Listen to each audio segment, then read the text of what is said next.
Are you prepared to transform your well-being? I'm Sanjay Raja. My mission is to challenge our perspectives on food, fitness, and overall health.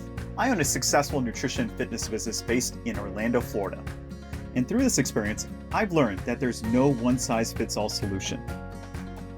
From creating delicious and healthy recipes, to training elite athletes, and even writing the book, The Food Talk. I've accumulated a wealth of knowledge, but here's the exciting part. There's always more to discover. That's why I'm embarking on a journey to connect with leading experts, unveiling the secrets to a happier, healthier life. Together, let's explore innovative ways to enhance our well-being. This is Recipe for Wellness.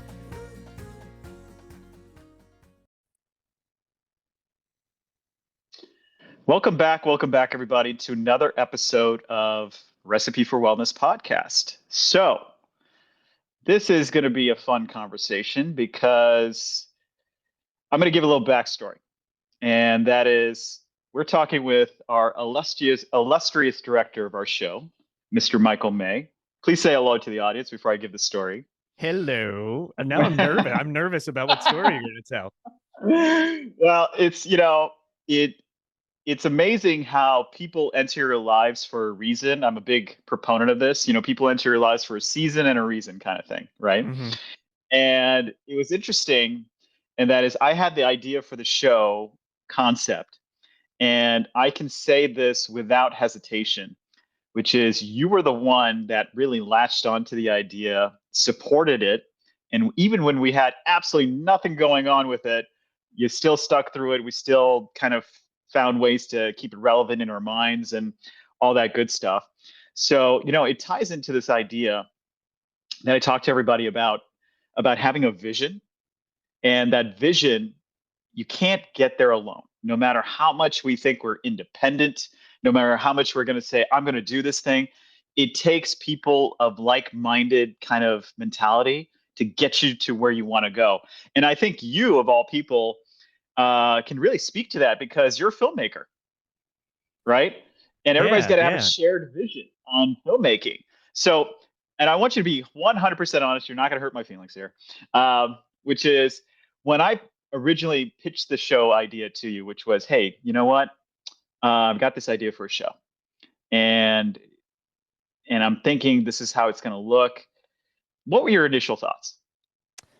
To be very honest, I don't even remember, because what people need to understand in TV and film and everything like that is it takes so long to get something made, unless you're at a high studio level and you're backed by CAA and Netflix throws you money every day. For the most part, it takes many years. So I actually don't remember.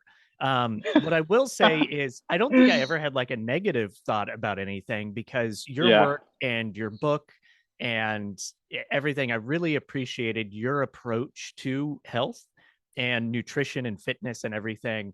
And I think you're very grounded. You're not, just spewing BS for everybody.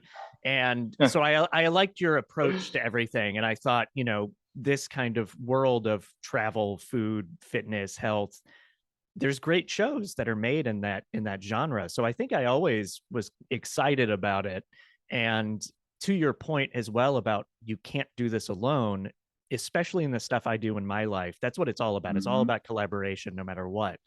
And you have to, when you're developing content for TV or film, you have to work with people that add something of value or that you enjoy working with, things like that. And so your value came from your background, your specialty, and your experience on camera as well. That goes into this too. You're not just like someone showing up doing nothing. You do have a background in acting and everything. So it all sort of tied together. And I know I that's a very long-winded answer, but No, I think it's important for the audience to hear this, but I'm going to go back even farther and tell the audience something that they don't know, which is I always tell the story of how we met, which is so interesting to me, because we were introduced to one another by a mutual friend. And he's in Dallas now. But the funny part about that story is Michael and I actually talked on the phone for 7 years. It was like 7 years never being in the same room, in the same state, and just talking on the phone. and developed this great friendship and just collaborations. And that to me speaks volumes about how there's certain people in your life you attract, and then they have a shared vision. And we worked on a number of things that didn't go through, but we tried to, like some film financing stuff, all that kind of things. And it was really interesting. I always tell people this story. They're like, "Really? You guys were never in the room for 7 years?" I was like, "No, we had a phone relationship for the longest time." But it was cool. It was like talking to a buddy of mine. I was just like, "Hey, I'm doing to talk to Michael today," and it just was comfortable. It was easy. So I knew in the back of my mind that I needed, yeah, I wanted to do a project, but I wanted you to be a part of that because you didn't come off as one of these Hollywood types who was just like so full of themselves, and your accolades speak for themselves. I mean, folks, if you don't know, he is a successful film producer. He had his own production company, still does. He did Fun Size Horror. He produced TV shows for Motor Trend. So he's got a lot on his plate. And he didn't have to take this journey with us, but he did. And I am forever grateful to that. I really am. And I want to make it a success for you, for everybody involved in it. And we're really kind of hitting the ground running. And I think it's been a really cool journey so far. So, but share with us, you know, there's a lot of people who ask me this question, and that is, I want to get a TV show on TV. And I think you're the guy to talk to about this. The reason why is that what people see is what's on TV. What people don't realize, and I just learned this by being behind the camera with you, is how much work is involved in getting it to this point, right? Yeah, So, yeah. yeah, if you could share with us, like, talk about your journey, because I think it's so fascinating because we've had so many dinners together, and you talk about your journey being a filmmaker, and talk about that journey with us. Like what got you into it? What were some of the breaks you got to really move your career forward? Because I think a lot of people are interested in that. Sure. And it's such a long story, so I have to figure out the right route to take so I don't bore everybody to death. But I started as an actor. I knew from the age of about 4 that I wanted to be an actor and director. I always wanted to do both Mm, from that young age. I didn't even know what a director was, but I was like, oh, and I grew up in an era of like Spielberg movies. So there's like a well-known director's name that you would see on the mm, screen, and I've always wanted to do both, and I've never wanted to do anything else with my life. And I love that process. I love the creative process. I love everything about both those things and all those things. And yeah, grew up in the theater because I didn't know how to get into film where I was, mhm, so it was like theater was the only kind of thing close to it. And then eventually moved to LA when I was 18 to pursue all of those dreams. Yeah, I don't know how to answer people when they say like I want to make a film or a TV show. And the reason being is I've been doing this long enough to know that it basically just comes down to one thing, and that's persistence. mhm. That's all it Yeah. is. It's just persistence and Yep. knocking on every door, trying everything, and knowing 99.9% of the time, whatever you're trying to make will fail. It will not work. And Yep. and even as an act, I think being an actor, because when I first moved to LA, I was more focused on acting than directing, because that's kind of the natural progression, is the way I saw it. Is like you act some, and then you start to talk to directors and be like, okay, how do I get into this? And you kind of grow that way. So when I was primarily acting in my late teens and early 20s, uh, you get rejected all the time, and even Hmm. successful actors do too. So like you hear stories from movie stars now, and sometimes they still audition and miss a part, or they're like they won a part but it's Hmm. offered to Ryan Reynolds instead or whatever. So you get rejected far more than you book a role, no matter who you are in as a performer. And I think that helped me become a filmmaker in terms of trying to produce content, because I'm used to no. I'm used to getting rejected. So you Yeah. learn to not take it personally, or you try to the best you can, because that's really hard to do. And you just keep being persistent. And if you don't know something, sometimes that can benefit you. My first movie I produced, it was called Killing Zelda Sparks, and it's a real movie. It's not like a micro budget kind of movie. Like it was a real movie with real money and some real names. And it came about, I think it came about, and the reason I was able to put that movie together with the help of others, because again, you don't do this Hmm. alone. I think it kind of came from a naivete of just not knowing better. And I feel like if I was Yeah. put in that position again, knowing what I know now, I probably wouldn't have made the movie just because I'd be trying to do it more right or something, and you Hmm. wouldn't know. So sometimes not knowing is great, and you just go for it and you're just persistent because there's no right way to do it. And nowadays, the movie business and TV business, as you're learning right now, Yeah. we kind of ended up in a great place with a show like this on public television because it's like it's even harder to get stuff made now. Even though you think there's more content, it's harder to get stuff made and harder to get stuff Yep. financed now. Yeah. So anyway, another very long answer that I'm not sure is quite appropriate for your question. Um, No, I think it's really appropriate because, I'm still involved in the acting community here in Orlando, and I've got agents in LA and Miami and such. And you're an actor. I know your wife's an actor. And what I've noticed is that there is far fewer auditions now than at the same time last year and the year before that, yeah, right? Now, granted, we went through an actor strike, we went through a writer strike, the fires in California. But what I'm seeing is that streaming channels are cutting back. They're canceling a bunch of shows and they're really pulling back. Like on the commercial side, I do commercials. And guess what? Those commercials you see on TV, they're with A-list actors now. There's a yeah, reason for yeah, that. yeah. They don't want to hire somebody and just say, "Hey, let's see what happens here," like they used to. They're going with a known quantity, Mm-hmm. right? So Yeah, it came down to one thing for me. And I said, gotta make our own content. That's what's going to get noticed yeah. now. You have to. Yeah, you have to, and that's it for anybody and any level in this business now. Is you have to do your own content. You have to. There's no other way around it, So, and it's tough. so yeah, so talk to us about this. And that is, you as a director, successful director, you as a successful TV producer, you've got shows under your belt and you do this full time as a living. And I'm learning from you in so many ways. And that is, what are you seeing in this industry right now as kind of outside of creating your own content? What's the trend right now in terms of what what are they picking up? What kind of content are they looking for? Because a lot of our season one, season two guests are trying to create content, Mm-hmm. right? And they're throwing something at the wall, see what sticks, and just like you said, you're going to fail more than you succeed. But what is it that you're seeing that you know streamers and are looking for? I really don't know, and I wish I did. And I honestly, listening to you ask that question, I'm like, shoot, I need to put some effort back into learning those things because it changes so quick. And we were so Yeah. busy, trying to finish season one, and also I'm trying to finish a Mhm. movie right now too. So Yeah. I haven't been thinking about that. I've been like, I just got to finish these projects and then move on. Hmm.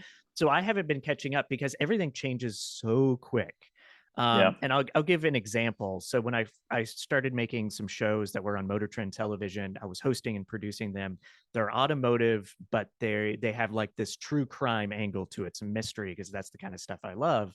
And so I wanted to develop like true crime shows, some documentary series, things like that.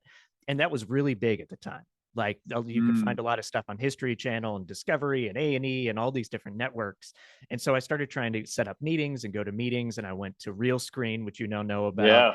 and set up Yeah. meetings. And as soon as I did, people were like, "Oh, we're not really doing this right now." And I was like, "Oh, but everything on the air right now is this." And it's like, "Yeah, we're not doing that. If you have like a Real Housewives show, that's big. Do you have Real Housewives?" And it's like, "No, I don't have a Real Housewives show. That's not what I do."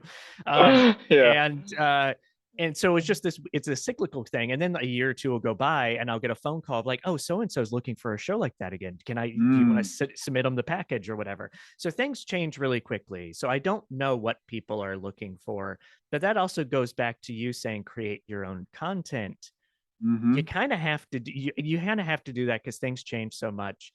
And if you're a filmmaker, if you're even if you're in health and wellness, just as a good Yeah. example, because of your show, people need content, people want content, and it's become part Hmm. of businesses. Even if you weren't involved with the entertainment before, now creating content is a big part of almost everything. And so you kind of just have to figure out what you're passionate about and then make content based around that. And Yeah. I'm a big believer in passion, and I think if you're passionate about something, you will most likely land somewhere that, oh, this show is now doing well, and all it is talking about stuff I want to talk about. So yeah, if you're passionate about something, just start making content, put it out, use the social medias, use YouTube, and you'll either find an audience or someone may come to you. That does happen, where like some Hmm. networks like, hey, we're developing a show about boxing and you're a boxer, and we love your stuff. So yeah, just creating content is really kind of where it's at right now, and I think it's true for actors and filmmakers as well. Well, so let's give a little bit of backstory, and that is when we talked about the show, we went all in initially because we created a pilot. I flew out to California, we created a pilot based off of that. And then we did the editing, did all that stuff. And then we kind of showed it to some people, and they're like, it was lukewarm reception at best, I think.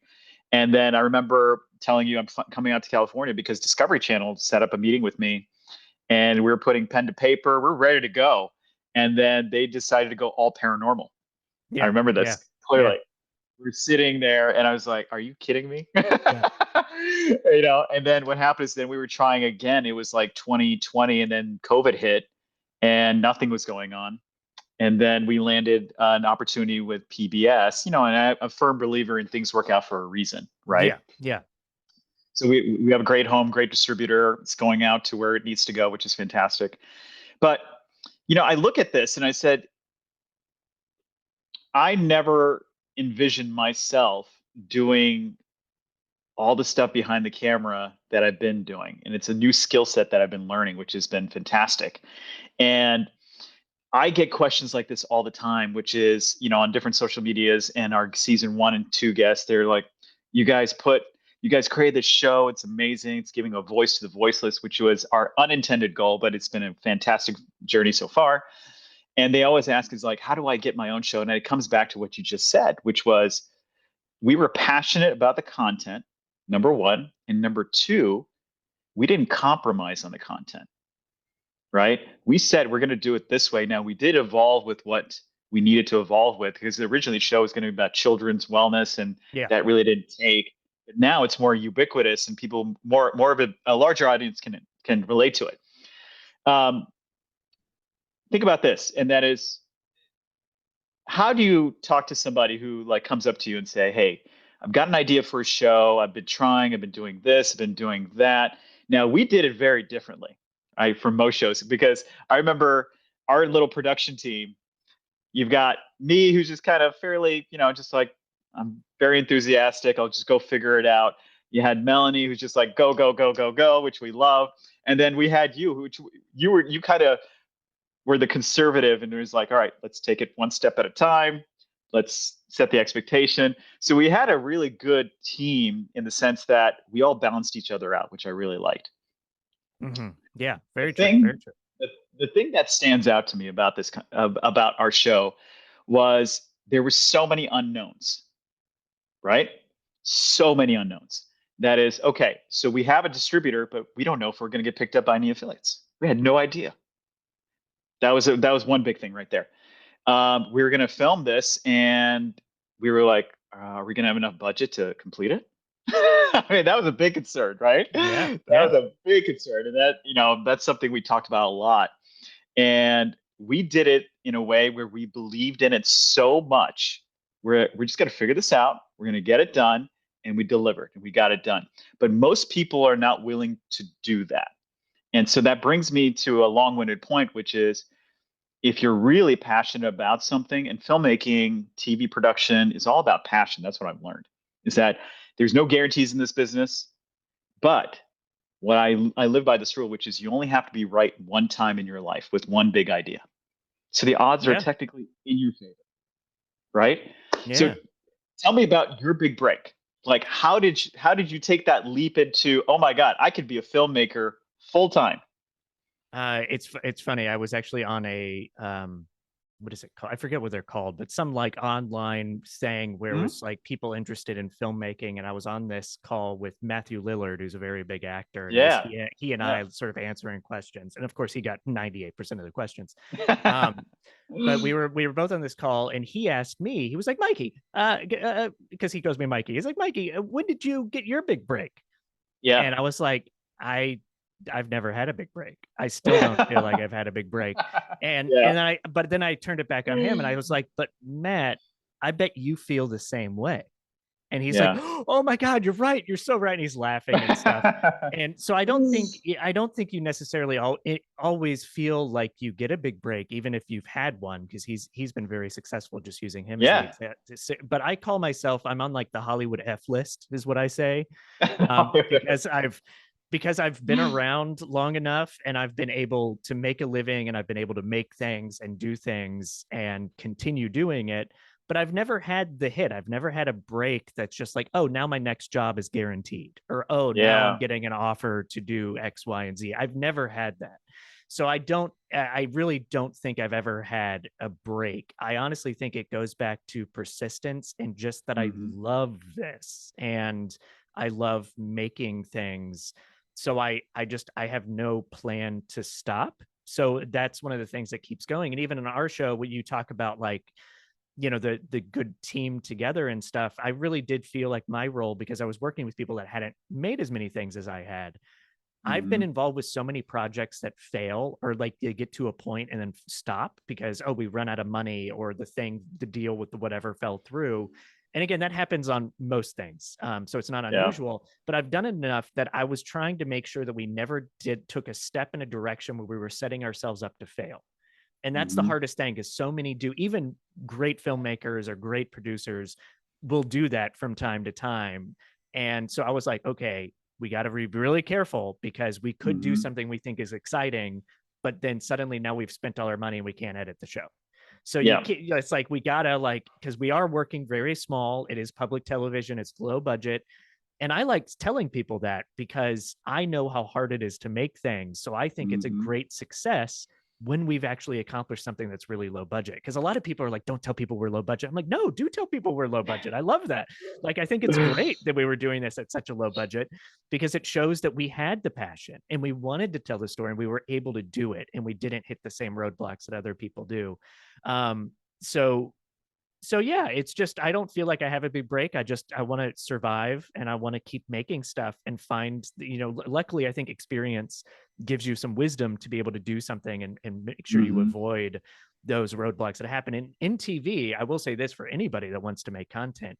TV, if you're on broadcast television, the Yeah. deliverables in order to deliver to a network are expensive, time consuming, and I'm going to use bad language for your audience, but they're Yeah, fucking please. terrible. They're fucking awful. And I knew it. And I was telling you when we like first got the deal, I was like, Yeah. Sanjay, just wait till deliverables, buddy. It is awful. So don't go into something thinking I'm just going to Yeah. make a show like I make YouTube. You can't do it that way. You have to do it different, because it's time consuming, it's expensive. We had to re-edit the show like the week we were delivering the episodes, for a variety of Yeah. reasons that are just very deliverable related. So Yeah. like I know if someone on the show is like, oh, why didn't I wish you would use this part or blah blah blah, I'm gonna be like, I think we did we not? Like, I don't remember, because we have to edit Yeah. stuff right up until we deliver. Yeah. So it gets really nuts. And so it just be aware of that. Like, be aware of where to put your money and know you're gonna have to spend it for just getting it on the air cost money. And it's not going Yeah. to necessarily be things you're aware of or expecting. And that's part of the game. That's really part of the game. And I'm fortunate. I normally am not involved with post on other TV shows I've produced. Hmm. I'm sort of there on the periphery, keeping an oversight of things. But normally I have a team of people that just handle it and know how to deal with it. And even then, it's still super, super annoying and Yeah. stressful. Yeah. So it's an Well, adventure. let me put it this way to the audience, and behind giving you the behind the scenes behind the show, since we're starting to launch out in all these different markets or across the country, which was filming is the easy part. Yes. Traveling Yeah. around, filming in different locations, that was easy. I mean, I'm not saying it's easy, but it was fun. It was Yeah. great. We had a good time. Man, everything that went into doing the voiceovers, doing the editing on your side, and all that, man, I got a taste of what life is like behind the camera. It's crazy, just Yeah. crazy, Yeah. and you didn't under promise about how hard it was going to be. It was hard, and getting us there. And let me put it this way: Michael, I've known him for a while, and he's very even keeled, pretty happy guy. Nothing gets him too high, too low. But there was a call I did with him. It looked like somebody just punched him in the face like repeatedly. Like he was just done, mentally just spent. And I know exactly how much work he put into it with the editing. He took on a lot of the editing until we found an editor that really could tell our story really well. But it was so stressful. And I didn't realize this kind of stuff. You know, that's what people don't see is that I want a TV show, I want this, I want that. But do you know what's involved? I wasn't ready for it until I got into the weeds with you and Yeah. saw it, Yeah. right? And so it's so glamorous to be up on screen, but the amount of work it takes to get there is I couldn't quantify it because I didn't really have an understanding of it. Yeah, and every project's a little different. And one of the things I've learned is that every project will come to a point like that because of Hmm. the amount of work. And honestly, Hollywood is not glamorous at all. I think most people that are on the periphery or just fans of watching TV shows or movies thinks it's glamorous. It's not. Even for movie stars, it is not a glamorous thing. The award shows are glamorous. That's kind of the glamour of Hollywood, Yeah. but it's really a tale of fiction because it's not like that at all. It's hard work, it's very long hours. And I'm going to say it's a very good thing, but I've worked every job in on a Mm. set, every job. And so I tend to not like when people just assume, like, even as a producer, I've had people on sets that I'm working on, like crew people, be like, "Oh, you're the producer, you get to go home or whatever." And I'm like, "No, I don't. I'm going to be here after you leave picking up trash because no one else is around to do it." Like, Yeah. it's not a glamorous Yeah. thing, it's not a great thing. And also, when you Yeah. produce, you never stop working on a project. Every film I've ever produced, I still work on. It doesn't end. You don't get paid more. You got to keep Yeah. working on it. So it's not a glamorous thing. But I will try to circle this back a little bit to the show where I did experience burnout, and we had guests on the show talk about burnout. And in a weird Yes. way, it was actually therapeutic to be like, "Oh, I got to dive into that episode and fix the whatever," and then listen to someone talking about burnout while I was Yeah. experiencing burnout. And it became a weirdly like helpful thing to look at the show and look at our guest and be like, how can I use this to my benefit? Because I was severely burnt out, as you know, because you could hear it in my Mm. voice. But Yeah. I got to a point I just couldn't think anymore at all. So it was a tough thing, but it's one of those things too that I like to look back on and go, okay, what did I learn from that? How do we make Yes. this better? How do we do season Yeah. two better? Yeah. Those kind of things. So I never look at it as like a bad thing to have gone through that. It can Well, only be beneficial in the long run. I'll tell you, I experienced it too. And this was what happened because you actually warned me. And I didn't really take it to heart until it hit me. So we were doing the episodes, I remember, and I think we were in episode one. And I remember you were staying at my old place and you were like, listen, if you need time for a mental health break, you let me know because it's going to hit you.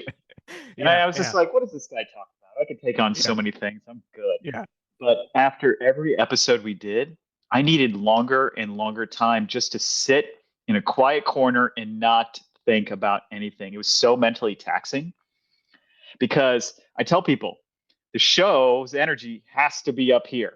yeah, And if yeah. my guest is here, I got to bring them up here, right? And so I'm always pushing that show forward, kicking and screaming, if I have to. And by the time we got to episode 6 in LA, I remember we had a little bit of time, and I texted you. I'm like, hey, I need a couple hours, dude. I can't go just yet. You're like, no, we're good. And in those 2 hours, I was like, wow, I really was spent. I was done. Yeah, yeah. My wife talks to me a lot about mental energy because there's times where Hmm. I'll sit at my desk all day and record a podcast or something, and I'll get to the end of the day and be like, I'm exhausted, but I didn't Yeah. do anything. And my wife will be like, no, your brain was working the whole day. And when you're Yes. doing a show, especially when you're hosting a show, because you're doing research on the guests, you're thinking Hmm. about, okay, where do I want to take this conversation? How do I want to do it? And then you have me going, Sanjay, hurry up, stand in that door and walk in this way and talk about this thing. It's your brain is Yeah. jumping, and you're producing the show too. So your brain is Yeah. going from one thing to another, to another, to another, to another. And at the end of the day, that is a lot of brain calories. So Yes. No, I yeah. did not expect that. And here's the thing. I look back at it now going, you know what though? See, I've done TV and film, which is scripted. You've done the same thing. And I find scripted much harder than unscripted. I'm a little bit different that way. Like I'm Mhm. used to, I grew up in the world of sales. And you know what? You think on the fly. You just go, boom, this is Yeah. what this guy's all about. I'm going to sell him this. So doing the unscripted part felt very natural to me. Hmm. Felt very natural because just that's the world I live in. Scripted, like every now and then you'd be like, hey, I need you to say this line. You'd hand me a paper. I'd be like, okay, here we go. Right? Not Yeah. hard. Yeah. I get it. It was just a couple of Yeah. lines, but I did it. But the thing is, though, we were on such a shoestring budget, and I was so hyper aware of that, that is like, we don't have time for three takes, man. We don't. So you got to be on, walk in, go. Right. So I'm thinking of questions to answer and to ask our guests on the fly. And I'm trying to pull them into a certain direction. And you see it. Like, I think anybody who's a producer, filmmaker, TV producer will see there's a progression from episode 1 to Oh episode yeah. 6 that we saw. Always. Yeah. And I think it was really good because I evolved. I felt like I was getting better as we went. I think our style evolved. I think the show evolved. Everything was evolving, but it went in the right direction, which was really great. Yeah, yeah, and that's a good sign. And you gotta look at that in TV specifically, because TV, you don't find the show as producers. You don't find the show right away. And Yeah. it can be different. There's like some, TV right now is in a golden age. There's great television, and some shows hit the ground running and they know, but those tend to be like highly developed, Hmm. shorter length seasons of scripted shows. Anything else, even most of the scripted stuff, you got to get through like a season, half a season before it's like, oh, this is the show. Here we go. And you can, Yeah. if some of your favorite shows, you can go back and watch and you'll notice that. I think a big one is Brooklyn Nine-Nine. I don't know if you've ever Oh, watched that. It's a oh, kind of, I love that show. I love Yeah. Brooklyn Yeah. Nine-Nine. But if you go back and watch the first season, it's a different show.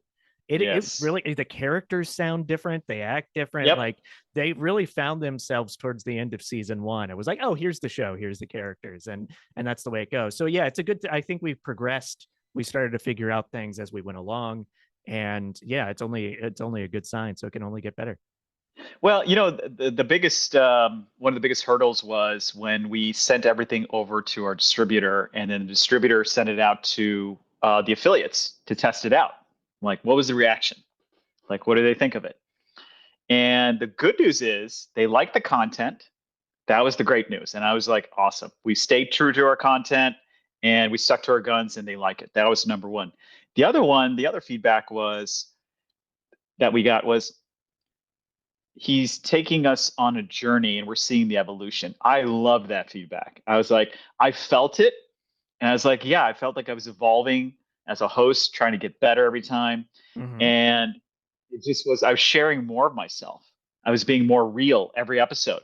So season 1 is about kind of establishing the footwork. Because if you watch shows like No Reservations with Anthony Bourdain, you watch those shows, you look at his season 1 too, you're like, it's like grainy video. It's like 3 of them out there in New York. That's what I felt like we were doing, honestly. Yeah. But you see the seasons as they progress, and you see he's a whole different guy, right? Absolutely. Yeah. Yeah. And he's a wonderful benchmark. He was a big influence Mm, on us with the style of the show, and yes, doing a lot of yes, handheld stuff. We get notes from people that are like, it's too handheld, and I'm like, that's on purpose, because we want it to be yes, grounded. We want people to yep. feel like you're there. These are real interviews, these are not staged. So that's part of the stylistic thing to it. But you look at Anthony Bourdain and he's like that as well. It's like handheld, especially early on. It's like, it's really gritty because it literally is sometimes just a camera guy and him and maybe a sound guy getting on a Yep. boat in Vietnam and going to eat food. And there's something Yeah. wonderful about that, but you do see him get better. You do see him get more comfortable in being a Hmm. host as he goes along. And he's the best. I mean, he's just such a bright, wonderful, Yes. talented person when it comes to that kind of thing. And you even see the progression that he went through, which is, it shows you everybody, no matter how talented you are, has to kind of go through that. So I am so excited for us getting. I haven't taken the time, honestly, to be honest with you. And my kids remind me to do this, which is take the time to celebrate on the achievement, right? And that's part of the mental health journey that I was learning throughout the show. And that Yeah. is my biggest epiphany on the show was I don't take any time for my mental health at all. Yeah. At all. Yeah. I'm Yeah. Me also too. focused on the nutritional, physical, Yeah. but the mental is everything, Mm-hmm. right? You know? Yeah. And it's great. And I've actually been thinking about that very thing, about celebrating those things recently, because I'm Hmm. noticing my own sort of insecurity and fear of being a filmmaker is, oh, I've made this Yeah. thing, but I don't want to talk about it because maybe people don't like it, so I'll Yeah. just stay it over here. And I'm trying to specifically celebrate those things, and I'm doing it because I directed a movie that we're finishing a post on, and so I did a test screening to get notes back, and it's not easy to get Yes. notes back, similar to the Yep. affiliate thing you were talking about. Hmm. And I'm trying to be like, no, this is a celebration. I'm doing the screening, yeah, to get feedback, but I'm also doing the screening to celebrate we made a movie, and that's really hard to make a movie. Yeah. So let's celebrate it. And same with the show. It's like we got a show, it's on the air, it's going across the country. Like we have to celebrate those things, and it's a Hmm. huge part of mental health and something I need to specifically work on. So I've been thinking about that a lot recently. So it's really nice to hear. Yeah, no, it's been popping up more, especially. It's funny. It's like they see the persona on TV, and I know you've been a TV host as well too, and Mm-hmm. people kind of reach out and say, "Oh, wow, you got this show, and you seem so confident, and you got all these things going on," but they don't. What people don't see is the behind the scenes, which is you're putting on this. You're trying to be as real as possible. You're kind of giving everything of yourself, and then you're not fighting a battle, I would say, but basically you're dealing with all the stress that's involved behind the Mm-hmm. scenes, Mm-hmm. right?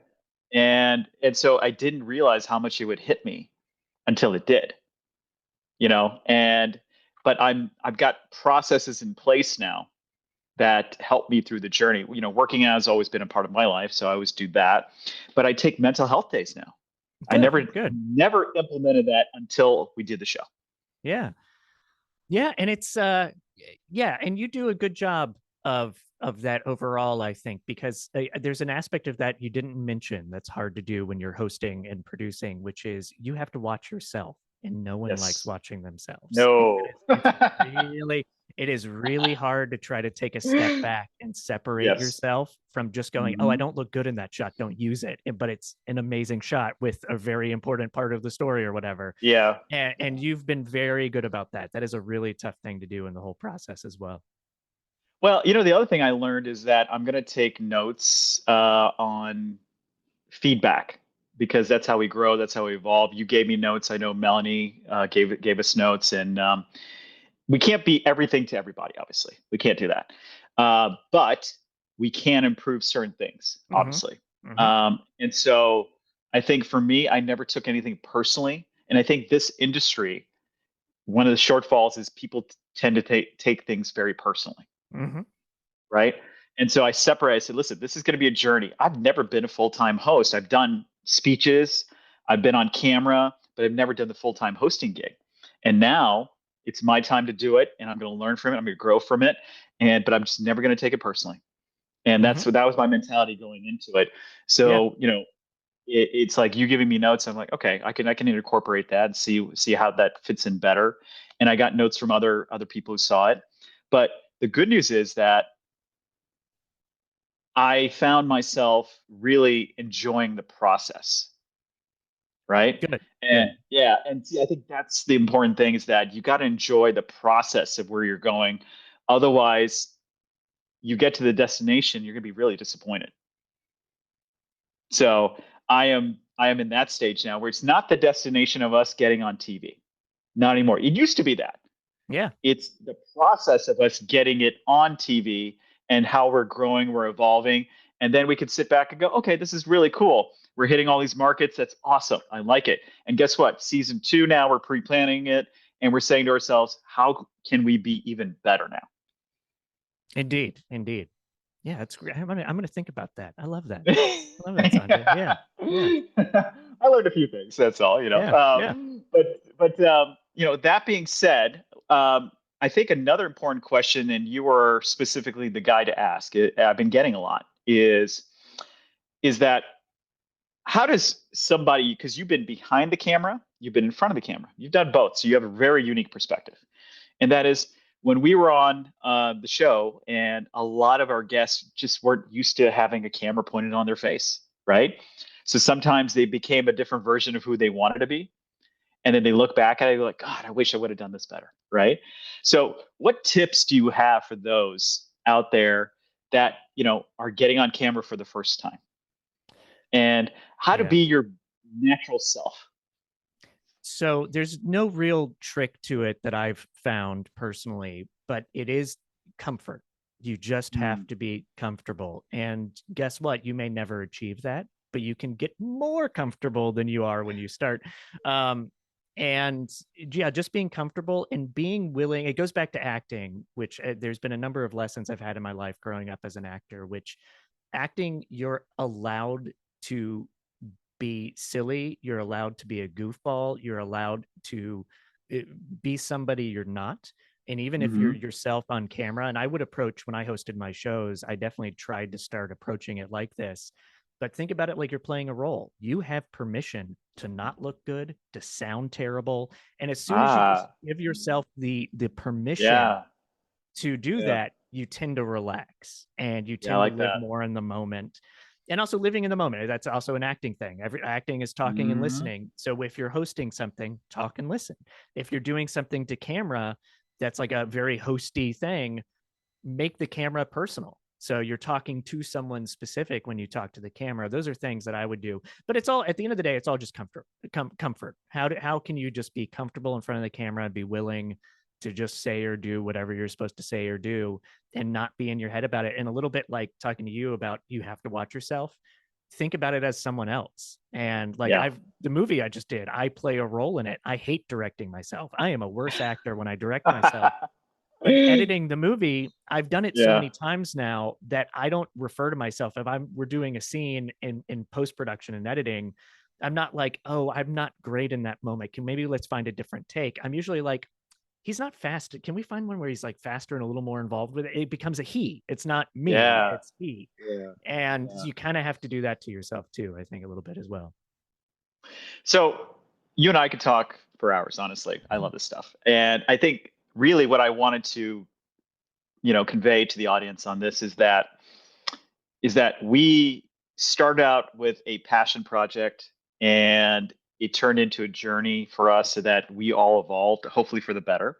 Mhm. And we brought along all these people who also evolved for the better. And now that we're kind of heading into the next stage of the progression of the show, season two, and all that, tell me, what is your biggest takeaway that you learned from this whole process? Because you've been a filmmaker, you've been TV host, and what's the biggest takeaway that shocked you? Good question. I don't know if there's anything that necessarily shocked me, but I think the stuff that stayed with me the most, excuse me, is what you were talking about just moments ago about the importance of Hmm. taking time for your mental health. And I'm not saying that because I've gotten through a situation of burnout in post production on this. I'm saying it just from listening to a lot of the guests, even scenes or comments that didn't make it on the Hmm. air. So many Yeah. people talked about the importance of mental health, taking time, being aware of various things, and it definitely made me, even in the moment filming, I'd be like, oh yeah, oh, I should. Yeah, that's a really good point. So, and so that's something that I'm taking into 2025 myself, is making sure I'm taking time for my mental health, being okay with that when I'm feeling worn down, when I think I've done nothing, and going, no, my brain and all of that has been Yeah. doing a lot of work today. Let's take some Yeah. time and just becoming accepting of that. So yeah, nothing necessarily shocking, but those little lessons which are adding up and speaking to me very personally. Yeah. I think that's similar along the lines of what I felt, which was I never took enough time for my mental health. I Mm-hmm. never, I've got this avatar of being very healthy, both physically and nutritionally, but my mind was racing a lot. Mm-hmm. And I took my time when I went to India. So we went up to North India and I sat and chanted with monks in Tibetan monasteries, and it just cleaned my baggage out of my head, which was great. And I think coming into new projects in season two and everything else that we're doing either together or separately, I'm going to be taking a more holistic approach about it, which is it's okay not to be okay, Mm-hmm. and I need to understand that, but just being vocal about it, you know. Mm-hmm. I know so many. I'm not going to obviously name names or anything, but some of our guests and stuff like that I've talked to offline, and they were burning the candle at both ends. And they're like, I just got to do this. I got to do this. I said, I'm going to stop you because I am that guy. Just got to take a moment. It's going to be there. It's not going anywhere. But I think now more than ever, for me, what I've done is whatever side of the political fence you're on, I respect whatever your beliefs are, but I choose not to watch it. And that's been very helpful to me. I'm trying. I'm trying to do the same thing. I'm trying not to watch it. I'm failing a lot, but I'm trying. I'm trying my Yeah, hardest. that really helped me. I was in India for 2 weeks and I didn't watch a lick of it. I felt fantastic. Yeah, felt fantastic. I believe it. Um, I believe it. yeah, I'm aware, but I'm just not in the moment going, oh my God, kind of thing. I'm just not doing that right now. So, that being said, I think this was a really important conversation for us because I wanted the audience to understand exactly kind of our journey, our progression going into season two. But now I want to give the floor to you, Mr. Michael May, and I want to have the audience know where we can find you, what projects you got going on, because I know you got a movie coming out, which I can't wait to see. So, floor is yours, my friend. Tell us where you're at on social media, what projects you're working on, where we can find you, what's coming up for you. Sure. So you can find me on Instagram. I think it's Michael May Official, I think is what my name is. I Mm-hmm. always forget. But you can find me on there. And right now I'm really trying to focus on just my podcast. I have a podcast called A Study Mm-hmm. of Strange, which please check out and subscribe to and listen to. Very different Yes. than the topics of Recipe for Wellness. It is about my favorite stuff, which is just a variety of strange mysteries, and that covers a wide gambit of Yep. genres and topics. And I love to do deep dives and hard research into stuff. And that's just like a personal passion project of mine, but it's led to some other stuff as well, including I'm now hosting an automotive podcast called Fuel for the Future, which is Oh, presented cool. by America's Automotive Trust, which you can also find by looking that up. And Nice. yeah, I have a movie coming out, which I will share more information later because I'm actually going to change the title of it, which I've been wanting to do for a whole year. And it's finally, now that we're almost done, I'm like, all right, I got to change the title. So I'm not going to tell you Yeah. what it is because the title will change probably this week. So yeah, I don't know Okay. what it'll be yet, but it is a thriller. It's a psychological thriller. It's very weird and kind of David Lynchian, which is also kind of right up my alley of style and stuff too. So I'm very excited about that. But yeah, if you follow me, there'll be more updates on social media. Well, he does have an IMDb profile, so check out his previous Mhm. work on imdb.com. And we are going to be, just as a reminder to everybody, we are kind of launching out to all the networks. So we're in New York, Chicago, just got Salt Lake City time slot, and we're making our way from east to west, so which is fantastic. And we're going to have the streaming channel up and running hopefully this month as well. So we're going to have that audience come in too. So check out the Recipe for Wellness Facebook page, podcast, and our YouTube channel is going to have all our content on there as well. So we'll be guiding everybody there because there's going to be some great behind the scenes stuff and getting to know our guests even more. But Michael, thank you so much. Season one was such a journey. I've learned so much in this process, and I can't wait to start season two with you and then show the audience kind of how we're evolving, how the show is going to change the world. But thank you again. And for everybody in our audience, please check out Michael May and his social media handles. And you're going to see a lot more of this guy because he's got a movie coming out, he's got the podcast coming out, and he's going to be helping us with season two of our show. So thank you for Yeah. your time. Thank you very much. Talk to you soon. All right. All right, guys. Thank you for tuning into another episode of Recipe for Wellness podcast. Check us out. We're on all the major platforms. And I hope you got value out of this. And we will see you very soon.